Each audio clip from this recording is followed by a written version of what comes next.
Baik, saudara, fokus perbincangan seterusnya adalah mengenai sambutan Hari Penduduk Sedunia 2020. Bagaimana sambutannya penting dalam konteks pembangunan masyarakat dan negara secara keseluruhannya. Untuk berungkai mengenai persoalan tersebut, sudah ada di studio Tuan Hairil Fazli Mat Akhir, Timbalan Ketua Pengarah Dasar LPPKN. Assalamualaikum, salam sejahtera. Waalaikumsalam, Andy. Sihat, Sihat, Alhamdulillah. Tuan, sebelum kita bercerita mengenai intipati sambutan Hari Penduduk Sedunia ini, perlu untuk kita beri pemahaman ringkas kepada masyarakat apa itu kependudukan dan kepentingannya kepada pembangunan negara. Okey, Andy, kita bila bercakap tentang kependudukan tu maksudnya tentang penduduk lah. Jadi bila penduduk ni sebenarnya kita bercakap tentang penduduk sedunia. Yeah. Jadi pada 1987 semasa jumlah penduduk dalam dunia ni mencapai 5 bilion. Kemudian dijangka pada tahun ini jumlah penduduk sedunia akan mencapai jumlah 7.8 bilion. Jadi satu jumlah yang besar. Jadi sesungguhnya bila bercakap tentang jumlah penduduk yang semakin ramai, ada isu-isu yang berlaku dalam dunia ini, dan antara isu-isu yang melibatkan kependudukan dan juga pembangunan adalah isu-isu dari segi berkaitan dengan kelahiran, berkaitan dengan kematian, perancang keluarga, kemudian berkaitan dengan hal-hal berkaitan dengan isu-isu kesaksamaan gender, kemiskinan. Ini adalah isu-isu kependudukan yang berlaku, dan isu-isu ini perlu ditangani oleh masyarakat sedunia lah. Jadi itu sedikit tentang kependudukan. Jadi aspek kependudukan ini penting untuk disambut dan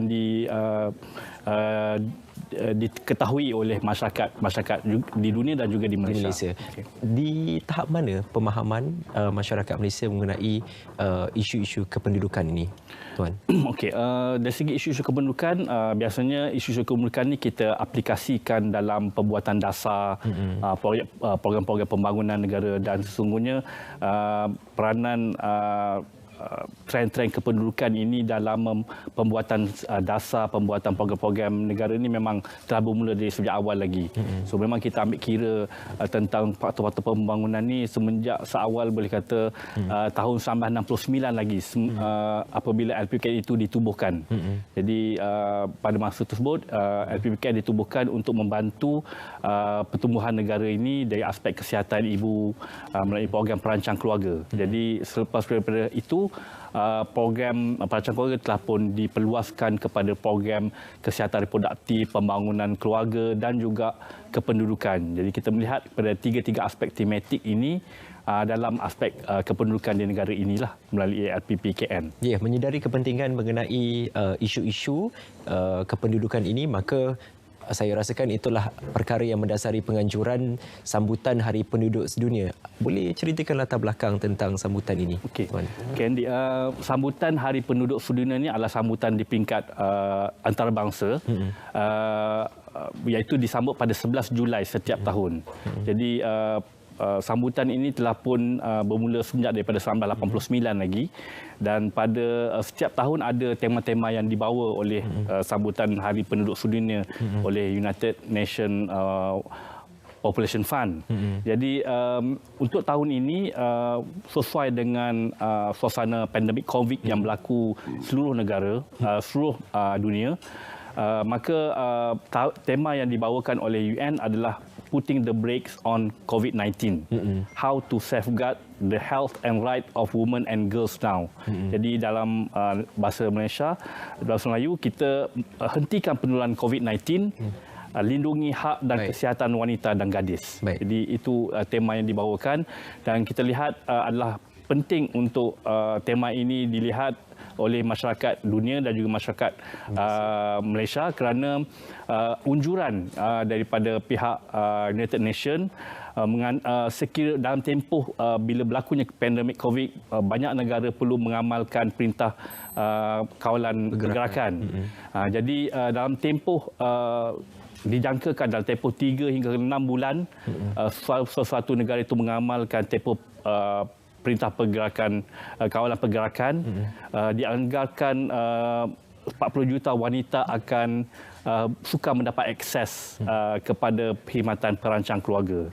Jadi sekiranya ini berlaku, maksudnya United Nations menjangkakan bahawa sekiranya berlanjutan hingga ke 6 bulan tempoh suatu perintah kawalan pergerakan, sejumlah 7 juta kehamilan tidak dirancang akan berlaku.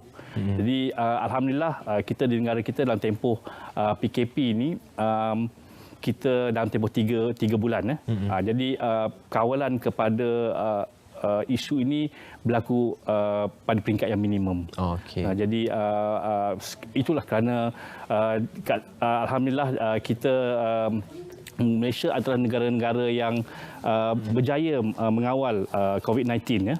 Jadi kalau kita lihatkan kejayaan ini, kita telah berjaya mengurangkan garis keluk dari segi rangkaian jangkitan COVID-19. Kita telah berjaya merendahkan jumlah mereka yang positif kepada COVID-19, dan ini menunjukkan bahawa kita boleh keluar daripada pandemik ini sekiranya masyarakat mengamalkan disiplin yang baik dari segi penjarakan sosial. Baik, Tuan ada menyebut mengenai tadi perancangan keluarga dan perancang kehamilan. Kenapa ia perlu dititik beratkan terus-menerus dan berkaitannya dengan pembangunan negara, Tuan? Okey. Dari segi perkhidmatan perancang keluarga, kita perlu lihat bahawa antara aspek utama berkaitan dengan perancang keluarga ini adalah perancang keluarga ini adalah satu alat untuk alat ataupun kaedah untuk menjarakkan kehamilan. Jadi untuk sebuah keluarga itu mereka boleh menjarakkan kehamilan untuk atas faktor-faktor kesihatan, atas juga faktor-faktor sosioekonomi bagi mereka berpendapatan rendah. Jadi ini bertujuan untuk membina sebuah keluarga yang berkualiti dan sejahtera. Jadi apabila jadi sesungguhnya kehamilan itu boleh dirancang, perlu dirancang. Jadi sekiranya akses kepada perkhidmatan perancang keluarga ini tidak diperolehi oleh wanita, jadi ini akan menyebabkan kehamilan yang tidak dirancang. Bila kehamilan yang tidak dirancang ni akan berlaku berbagai aspek lah. Yang paling buruk sekali pengguguran dan sebagainya. Jadi itu antara perkara-perkara yang kita perlu elakkan. Baik Tuan, sebelum kita berakhir, apa sahaja yang telah pun dirangka aktiviti ataupun pengisian sempena sambutan Hari Penduduk Sedunia dalam rangka memperjuangkan hak dan juga kesihatan wanita serta gadis, Tuan? Okay.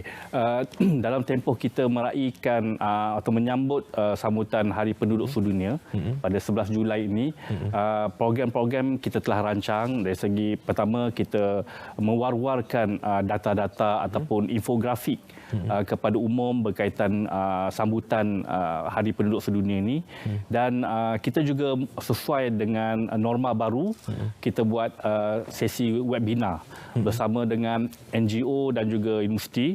Pada 23 hari bulan kita ada kerjasama dengan NGO NCWO dan juga Universiti Utara Malaysia untuk satu webinar yang akan berbincang berkaitan dengan work from home, work from office. Jadi bila kita buat tentang bila kita dalam suasana PKP, ada mereka yang perlu bekerja di rumah, tidak dapat pergi bekerja di pejabat. Jadi ini antara penyesuaian norma baru yang dilihat antaranya positif. Jadi apakah isu-isu webinar ini akan membincangkan aspek-aspek tersebut.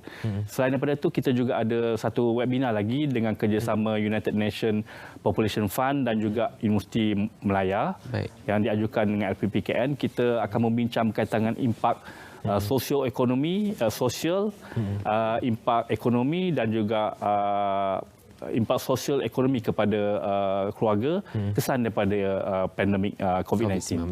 Jadi itu untuk kita lihat bersama-sama dengan pembentang dan panel supaya hasil daripada webinar itu kita dapat merangka satu program yang bersesuaian dengan norma baru untuk mencegah penularan COVID-19.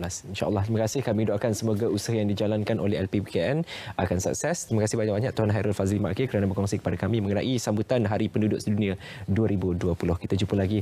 Baik saudara, kita akan berehat seketika. Banyak pengisian bermanfaat menanti anda selepas ini.